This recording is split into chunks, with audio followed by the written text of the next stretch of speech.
வணக்கம் நண்பர்களே. ஒரு தேசத்தினுடைய நீதி பரிபாலனம் என்பது எல்லா வகையிலும் தாக்கத்தை ஏற்படுத்தக்கூடியது. குறிப்பாக சொல்ல வேண்டுமென்றால் பொருளாதார வளர்ச்சி கூட நீதிமன்றம் நீதி பரிபாலனங்களை சார்ந்துதான் இருக்கும். காரணம், நம் நாட்டில் முதலீடு செய்ய வரும் வெளிநாட்டு முதலீட்டாளர்கள் இங்கு எப்படி ஜுடிஷியல் சிஸ்டம் இயங்குது அப்படின்னு பார்ப்பாங்க.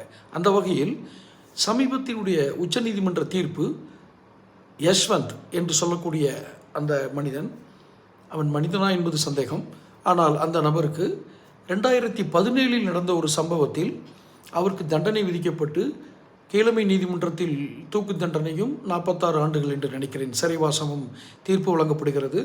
அதை எதிர்த்து தொடுக்கப்பட்ட உயர்நீதிமன்ற மேல்முறையீட்டிலும் அந்த தண்டனை உறுதி செய்யப்படுகிறது. இந்த இந்த காலகட்டத்தில் அவர்கள் உச்சநீதிமன்றம் செல்கிறார்கள். கிட்டத்தட்ட 2017 என்றால் 8-9 வருடங்கள் இந்த வழக்கு நடக்கிறது. ஒரு சிறுமியை கற்பழித்து எரித்து கொண்டிருக்கிறான் என்பதுதான் அந்த வழக்கு. அந்த வழக்கின் விரிவான புலன் விசாரணைக்குள் நான் செல்ல விரும்பவில்லை.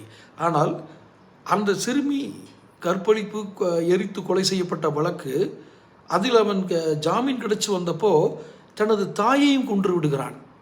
அவன் அம்மா செலவு காசு கேட்குறான், அதையும் கொண்டுறான். அதே நபர், யஷ்வந்த்ங்கிற அதே நபர். அப்போ 2 வழக்கிலும் சேர்த்து தான் மேல்முறையீடு செல்கிறார்கள் உச்சநீதிமன்றத்தில். உச்சநீதிமன்றம் என்ன கூறுகிறது? புலன் விசாரணையில் குற்றம் சாட்டப்பட்டவருக்கு எதிரான அந்த சாட்சியங்கள், அந்த ஆவணங்கள் சந்தேகத்துக்கு அப்பாற்பட்டு நிரூபிக்கப்படவில்லை, புலன் விசாரணையில் தவறு நடந்திருக்கிறது என்று கூறுகிறது. அப்போது அதில் சில விஷயங்களை சொல்கிறாங்க.